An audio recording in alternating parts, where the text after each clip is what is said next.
Bonjour à tous. On va parler de la deuxième partie sur sur l'allumage. Donc, je reviens 30 secondes sur le principe du CDI qu'on retrouve donc sur tous les moteurs qui n'ont pas besoin de batterie, moteur hors bord. Et c'est aussi valable sur une tondeuse ou sur une tronçonneuse. En fait, tout ce qui a besoin d'une étincelle et qui n'a pas de batterie. Donc, je vous rappelle, on a ici le l'aimant. L'élément, quand il va se déplacer, il passe devant une bobine, un champ magnétique avec une bobine.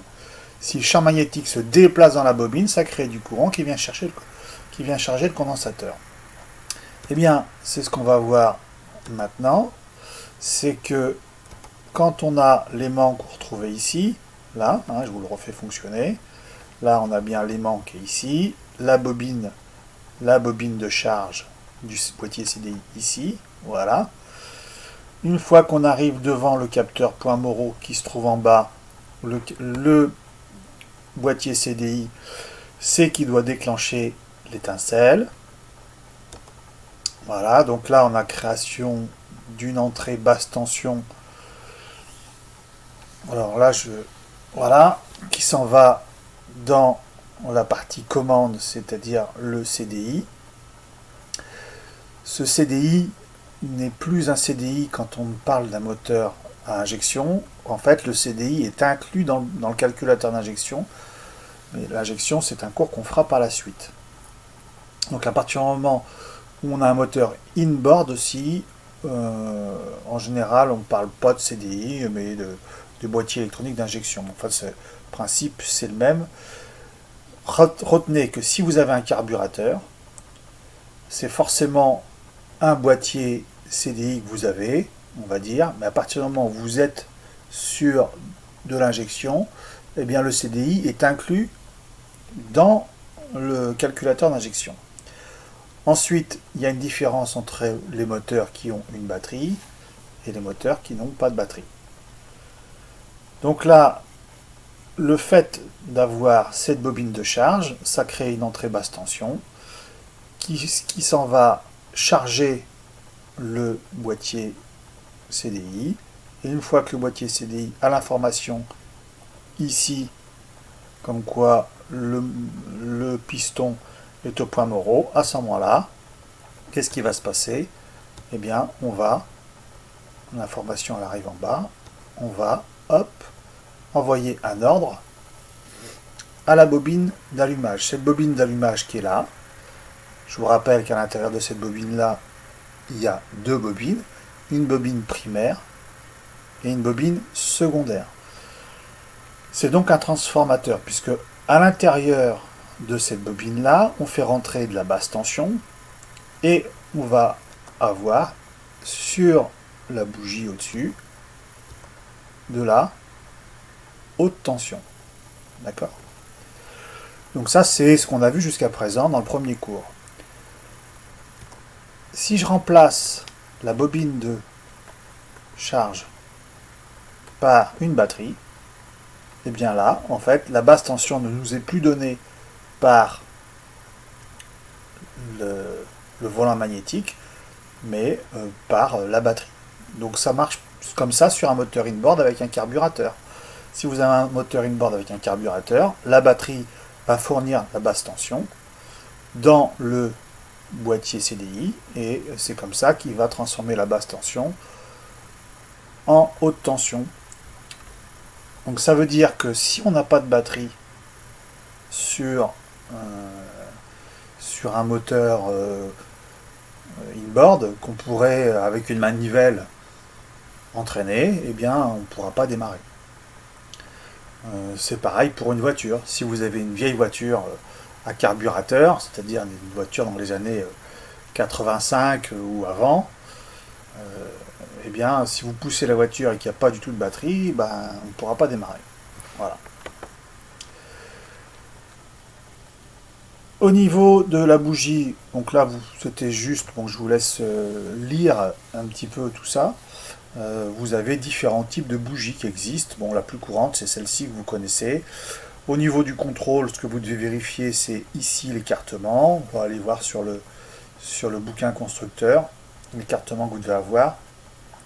Et puis ce qu'il fallait bien vérifier, mais bon, vous allez me dire, nous en tant que personnel de maintenance, on ne va pas s'occuper de savoir si la bougie elle est en bon état ou pas, on va dire à chaque entretien. Si le constructeur nous demande de la changer, bon à part si elle paraît neuve, on ne va pas faire non plus si le moteur a très peu d'heures, le client peut éventuellement mal le prendre, le fait de changer les bougies alors que le moteur a très peu tourné. Donc ça sera éventuellement à votre chef d'atelier de vous dire tout ça. Mais si les arêtes sont ici pas très saillantes, ça veut dire que l'étincelle sera un petit peu moins bonne. Simplement, ce que vous devez retenir, c'est que si une bougie est en mauvais état, ça va nous poser trois problèmes. Premier problème, moins de puissance. Deuxième, qui vient avec plus de consommation. Et le troisième qui vient avec, plus de pollution. Donc pour une bougie à 5 euros pièce, bah, quelque part on ne va pas s'y retrouver, quoi, hein, parce qu'on consomme plus, bah, le prix que vous aurez économisé en ne changeant pas les bougies, bah, vous allez le perdre en consommation. Ici vous avez des cas où on n'a pas d'allumage. Donc pourquoi est-ce qu'on n'a pas d'allumage? Et bien là, le premier cas par exemple, ici ce qu'on peut observer, c'est que on a une fuite de l'isolant. Alors l'isolant, c'est la partie blanche de la bougie. Hein, une bougie, cette partie-là, c'est un isolant en porcelaine, c'est pour ça que c'est blanc. Porcelaine comme la vaisselle. Bon, vous n'avez pas forcément de la vaisselle haut de gamme, mais c'est un isolant. Et cet isolant-là peut être défaillant, et donc dans ce cas-là, l'étincelle, au lieu d'aller en face, eh bien, elle va passer sur le côté. Donc ça, c'est un premier cas. Le deuxième cas à côté, eh bien, c'est l'encrassement du bec isolant. Donc celui-ci, c'est beaucoup plus courant. C'est-à-dire que si vous avez un bec qui est typiquement plein d'essence, par exemple, hein, le moteur n'a pas démarré, et ici, c'est bourré d'essence, ben, l'essence va devenir conducteur, et puis vous n'aurez plus d'étincelle. C'est-à-dire que l'étincelle va partir directement à la masse ici. Ici, sur la troisième image, vous avez ce qu'on avait sur des vieux moteurs. C'est-à-dire que par temps de pluie avec de l'humidité, on avait l'étincelle, au lieu qu'elle passe au milieu de la bougie, bah, il y en avait une partie qui passait au milieu, puis une autre partie qui passait sur le côté. Même phénomène si on a une bougie qui est pleine de graisse, mais on peut avoir une perte d'efficacité partielle ou totale. Et puis les deux ici, bah, là je pense que le dessin parle de lui-même, il suffit de regarder ici et ici. Là, bah, on a un écartement qui n'est pas bon, soit il n'y a pas du tout d'écartement, donc là ça va à la masse directement, donc il n'y a plus d'étincelle. Et puis là l'écartement est trop grand, on le voit ici, donc il n'y a pas d'étincelle non plus. Voilà. À noter, qu'est-ce que je voulais dire de plus, que oui, quand on a une étincelle, quand on voit l'étincelle, vous savez comment on fait, hein, souvent on prend ce qu'on appelle un éclateur, on regarde si l'étincelle est présente. Mais il ne faut pas oublier que quand on voit l'étincelle en dehors du cylindre, ce n'est pas les mêmes conditions que dans le cylindre. À savoir qu'on peut avoir une étincelle dans le cylindre pas très blanche, un peu bleutée, c'est-à-dire pas très forte. Et quand vous allez la mettre dans le cylindre, eh bien, elle n'est pas suffisamment forte pour lutter contre la compression du moteur. Donc parfois on peut se faire piéger comme ça. Voilà, donc on n'a pas vraiment de solution de mesure. En tout cas, en bateau, on n'a pas grand-chose qui existe. Voilà, donc on peut des fois se faire piéger comme ça avec une étincelle qui semble bonne, mais dès qu'on est dans le cylindre, il n'y a plus d'étincelle. Voilà. Maintenant, on va parler un petit peu de l'évolution des systèmes. Et on va parler du système d'allumage jumeaustatique. Alors qu'est-ce que c'est qu'un allumage jumeaustatique? Eh bien, il suffit de regarder un petit peu ce schéma basique. Regardez ce qui se passe. On voit là qu'on est sur un 4 cylindres, puisque ici vous avez ici tous les cylindres et on est sur un 4 cylindres. Dans ce 4 cylindres, qu'est-ce qu'on voit? On voit un module d'allumage. Dans ce module d'allumage, on voit qu'on n'a pas une seule bobine, mais deux bobines. Je vous rappelle que dans une bobine d'allumage, il y a deux bobinages. Le bobinage primaire et le bobinage secondaire. Voilà. Voilà. Et quand on parle d'allumage jumeau-statique, c'est ce que je vous marque en dessous, il y a une bobine pour 2 bougies. Donc des étincelles sur les 2 cylindres en même temps. C'est-à-dire que là, en l'occurrence, on a le cylindre 1 et le 4, il y a une étincelle tous les deux. Donc on voit, tac, paf, on envoie l'étincelle sur 1 et 4. Pareil, pour celui-ci, une autre bobine attribuée au cylindre 3 et 2. Et bien là, à chaque fois qu'il y a une étincelle sur le 1, il y en a aussi une sur le 4. Vous allez me dire, oui, mais il y a quand même un problème. Oui, il y a un problème pour vous, oui, parce que vous pensez qu'il y a une étincelle. Il y a une étincelle à chaque fois, et dans ce cas-là, que les 2 pistons, soit ils sont sur le même temps, soit ils sont sur des temps décalés. Et bien en fait, je vous rappelle que dans un cycle à 4 temps, on a 2 points moraux.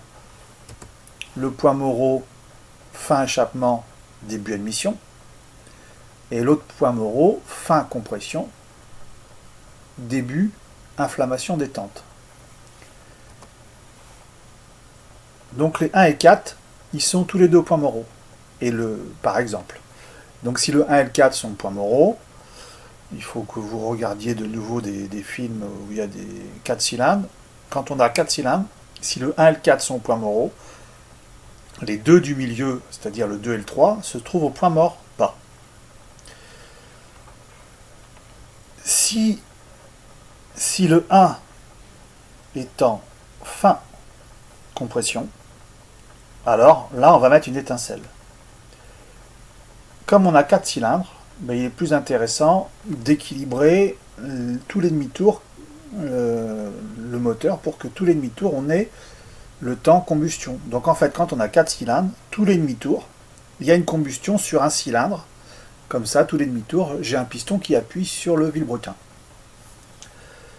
Donc si le 1 est au point moraux et le 4 est également au point moraux, ils ne sont pas pour autant au même temps.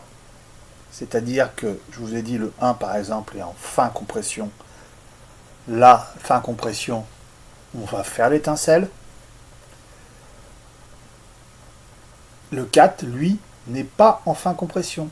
Il est en fin échappement. Mais on va faire une étincelle sur les deux, sur le 1 et sur le 4. Sur le 1, ça va être utile, sur le 4, ça va être inutile. Eh bien, on dit que c'est un système qui fonctionne à étincelle perdue. C'est ce que je vous marque en dessous. Les 2 cylindres sont au point moraux, mais par exemple, le 1 est en fin compression, l'autre, le 4, est en fin échappement. On dit que ce système fonctionne à étincelle perdue, car l'étincelle en échappement est inutile et donc perdue. Voilà, vous venez de comprendre ce que c'est qu'un allumage jumeau statique. L'évolution de ça, eh bien, c'est l'allumage statique.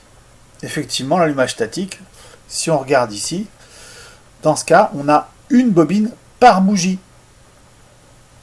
Il y a donc une étincelle au bon moment sur chaque cylindre. On le voit ici. Là, ce qu'on voit, ce que j'ai entouré là en rose, c'est la bobine. La bobine, en fait, qui est vraiment très compacte. On a réussi à faire des bobines assez longues et compactes, qui vient juste au-dessus de la bougie. Voilà. Donc là, on a 4 bobines, c'est-à-dire qu'il y a une bobine par cylindre et par bougie. Et donc c'est pour ça qu'on n'appelle pas ça un allumage jumeau statique, mais statique. Donc ça veut dire qu'on a un allumage qui sera adapté le plus possible au niveau puissance sur chaque cylindre.